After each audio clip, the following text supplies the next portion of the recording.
Welcome to the May 1st edition of Elements of Spirit. This is the free weekly reading series from ediblespirit.com, and I, your host, Michael Domitrovich, bringing you readings through the classical elements of earth, air, water, fire, and ether. The way this series works is that you listen to or watch the ether reading first and get a sense of the atmosphere, the space of the week in which all the other elements are vibrating. And then you find the element that's associated with your sun sign and you watch that reading. And putting the two together, the ether reading and your individual element of earth, air, water, fire, gives you like a nice read for the week about how to work and what to do and how to work with like the balance of those elements in your daily life. And you can think of those elements of earth, air, water, and fire as, representing different forces in the world. Earth is that grounding, practical, material force. Water, the emotional, soothing, dissolving, connecting force. Air is the mental force, the mental experience, the mind, quick, bright. And the fire is the spiritual force, the force of pure being and transformation and change and will. So you can think of all of the experiences that we have in this world as being some combination or being able to be described by some combination of those elements. So the way this reading works is that I'm giving you the read from the elements so that you can sort of apply them to your life and, figure out how to work with them as you go about your week. So without further ado, this is the reading for ether for everyone.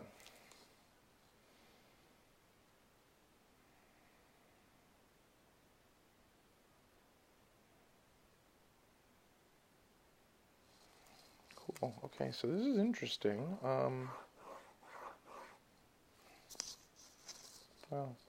Red. And then there's yellow. And then there's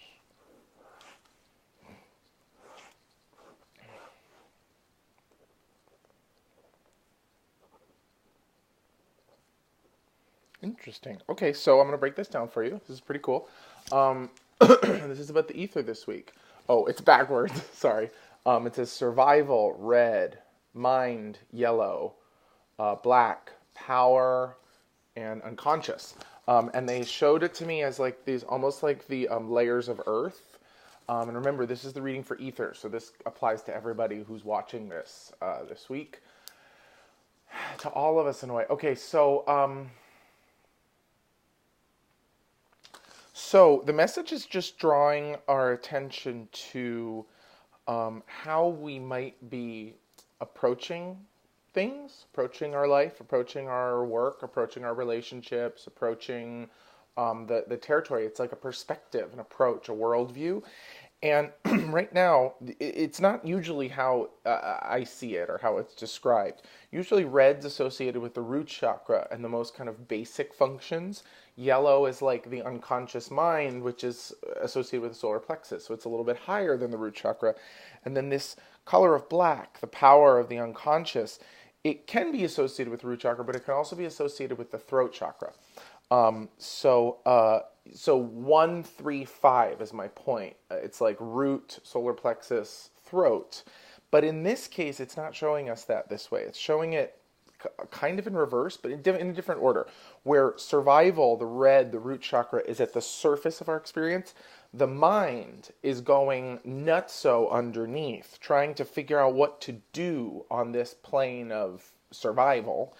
And then all of the real power, all of the juice, all of the meat is down here in the lowest level, in the level of the unconscious. And so what's interesting is that last week, if you watched last week, there was this really cool message about bouncing on the sort of matter, which has been dissolved by emotion. And the message was sort of like, don't go any further. You don't have to go any further. And in this case, it's more so drawing our attention to the yellow right in the middle, which is that, like, guys, typically we use the mind in order to figure out what really matters. This is the evolutionary process. Like, what really matters, and how can we live and make choices by what really matters? In this case, the mind seems to be compelling us to do stuff to survive. So what we're thinking about this week is like how to survive, how to get ahead, how to get what I need, how to live, how to eat, how to structure. Structure is part of the root chakra, the red color of survival. And also what to do with vitality and how to get vitality, right? It's like a fueling process. It's like more in order to survive. And right now the mind is sort of not really using its self as a support to higher ideals. Right now the mind is sort of trying to help us figure out what to do and how to get it done in order to get more of the structure, stability, stuff that we need in order to survive. So that's a very, no judge, but that's a very animal approach to use the will to survive, right? Cultivated evolutional or more evolved approach, I guess, would be like the will to love as opposed to the will to survive. But what this is actually telling, it's the will to chill. Okay. I love this. Thank you, guides. Thank you, elements. Thank you, guardians, for bringing this through, because it's fun. As you know, if you've been here with me every week, this is a little rough and tumble. I never quite know what's going to happen. So I'm kind of channeling these messages and interpreting them for you as we go through it. So it's always fun to see where they go. Okay, so this is the will to chill. And what it basically says is that real stillness allows deeper power and support to grow around you. Okay, great. So all of this message does have contained in it something really simple and sweet, which is like, stop. Just stop for long enough to allow silent power, the power of the unconscious, the power of the void, the power of everything that's been locked up, that all of this power which has been locked up in, what is it? Mercury, Venus, Pluto, Saturn, Jupiter. I think those are the 5, and all of those retrogrades. I don't know about you, but I feel that stuff building up and getting ready when Mercury retrograde switches around later this week to kind of crash and crest like a wave. So all of this other stuff, Venus, right? Love, magnetism, material things, Saturn, structure, order, learning hard lessons, Jupiter, growth, luck, joy, benevolence, beneficence, awesomeness, Pluto, transformation, evolution, death and rebirth, right? Theory is that Mercury retch ending is going to spin around so that even if we don't get the full-on payoff from all of those other retrogrades, I think Venus is the only one which is also ended, even if we don't get the full-on payoff from all of those other retrogrades, there's going to be a lot of information. I feel like a butt ton of information is just going to come flying out by the end of this week. But back to this, it says, okay, so what are you going to do in the meantime? My trigger finger is just like itching. I want to make so many big moves and do so much big stuff and like make so many things happen. Number 1 rule of Mercury retrograde, don't start big projects, don't buy big stuff, like don't pull the trigger during the retch unless whatever gets shot, unless you want it to come back to life, or unless, whatever you create, you're willing to have it like die and dissolve and change and, be reevaluated as soon as it ends. So my point is like this message is saying, okay, we've been pushing with the yellow mind, with the unconscious mind, to survive, to get, to live, to be, to do, to have. But it's very like animal and compulsive. That mind is sitting on top of a big well of power, which actually cannot be contacted by you directly. You can't go digging in the unconscious and pulling things out. You can approach the unconscious, you can approach the shadow and do beautiful meditations and journal things and writing in order to face your shadow. But my point is that even still, you never really pull your shadow material out. You reveal the shadow material by being willing to look at it. And that means simply turning your gaze to look into the darkness and having respect for the unconscious to say, well, I'm unconscious about it, so maybe I don't know what needs to come up. Maybe I don't know what I need to face. Maybe the trick is to just stop compulsively going for survival, for what I think I need in order to live and be and do and have, and trust that if I stop for a second and just chill and pause and try to sustain that, either through a daily meditation practice or through just pausing every day to remind yourself of whatever the affirmation that comes up here is, when I pause and I get quiet for long enough, I allow that delicate material from the unconscious to breathe its way into consciousness, because I'm no longer just fulfilling the crazy, compulsive scripts of getting, being, survive. The unconscious doesn't want to come up into that. The power of the unconscious doesn't want to come up into that. It's like, whoa, your real estate's taken. What am I supposed to do? I'm delicate. I'm dark. I'm deep. I'm really powerful. I'm probably going to scare the shit out of you. So what do you want me to do? So it chills. So you chill. And when you chill, then all of a sudden, the muscles relax, the space opens. And this is through sustained stillness, quietness, approach of the unconsciousness, a sustained willingness to look at whatever comes out of the unconscious that wants to be looked at through dreams, through journals, through meditations, whatever it is. I'm willing to look at it. It starts to grow up. It starts to come up and around me. And so the other way of saying that is that, like, if you stop, if you chill for long enough, powers that you didn't even know you had will come to the surface. And then those deep, beautiful powers of the unconscious, that faced shadow mind, that faced shadow, gets to integrate its powerful parts of itself with that unconscious mind, which was going for survival. And now that mind gets used to face the unconscious, to, integrate the power of your shadow, the power of your unconscious, and to make it more conscious so that you can ultimately... Oh, P.S., when you face those things in the unconscious, the compulsive animal drives abate, or they at least lessen. So that when you give yourself a little bit of time and your power builds itself up around you, it feels like now I'm faced with something later in the week. I'm faced with more information. I'm faced with stuff that does get turned up by Mercury retrograde ending, that maybe is hard to think about, that maybe I don't want to deal with, that maybe I don't want to look at.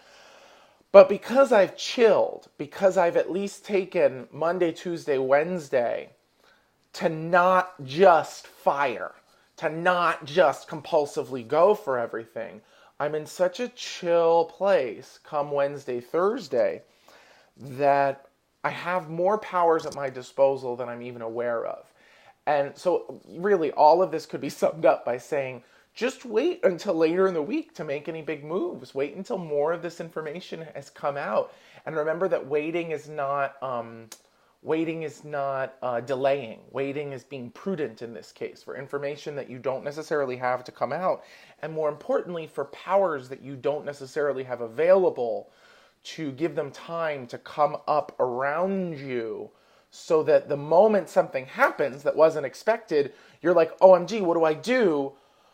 Oh, I'm glad I allowed this uncomfortable stuff about my family or my relationships or my own personal tendencies. That's what I've been doing a lot of this week, is like facing my own personal tendencies, compulsions, things like that, and just being willing to look at them in hopes that later this week the information comes up around me and the experience comes up around me, which allows me to act with an integrated sense of these troublesome kind of behaviors and patterns that I don't love. That means, like, just to use the idea of compulsivity, it means that, like, right now I want to make a decision based on like my obsessive compulsive self. Like, I want to do everything and have everything organized and everything neat, and I want to like set up this perfect schedule and this perfect life and have everything just kind of like pounded out and ready to go. But I know that come Wednesday, Thursday, there's going to be new stuff in the mix. So there's really no point in my riding my life that hard and becoming so obsessive right now. If I wait, the theory is that the potency, the force, the power of my obsession, there's going to be more information coming to me from it and more ways that I can use it. Hypothetical, I don't know if this is going to be the way, but hypothetical, it's like I can take this obsessive part of myself and channel it into something that is productive as opposed to something that's counterproductive. But the idea is I don't know what or how yet, and there's no point in my trying to decide before Wednesday. Okay, so now by way of an affirmation.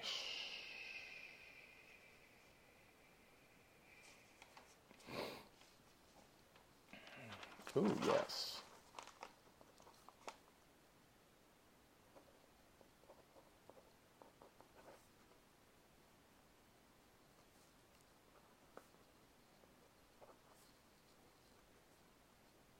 Ooh, yes.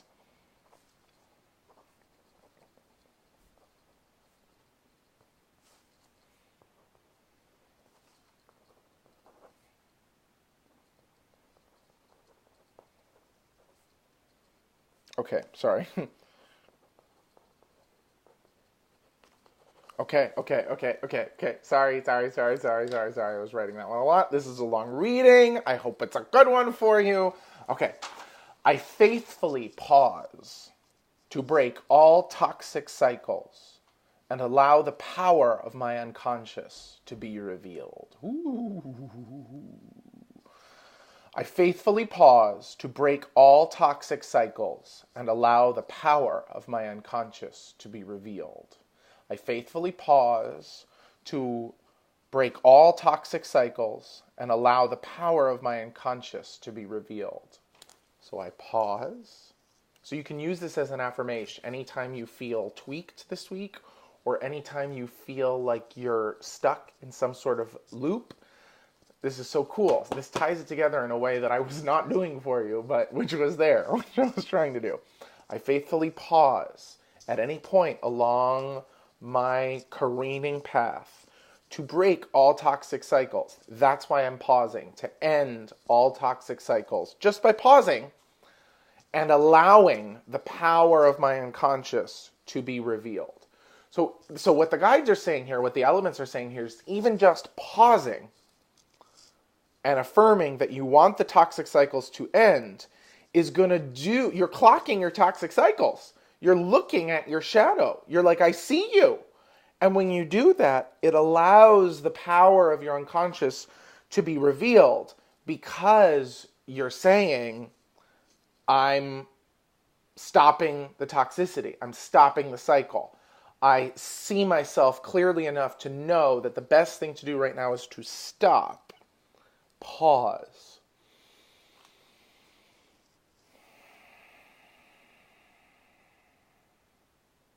I would say like 4 more of those, like 5 deep breaths in this case, to kind of get yourself through the hump.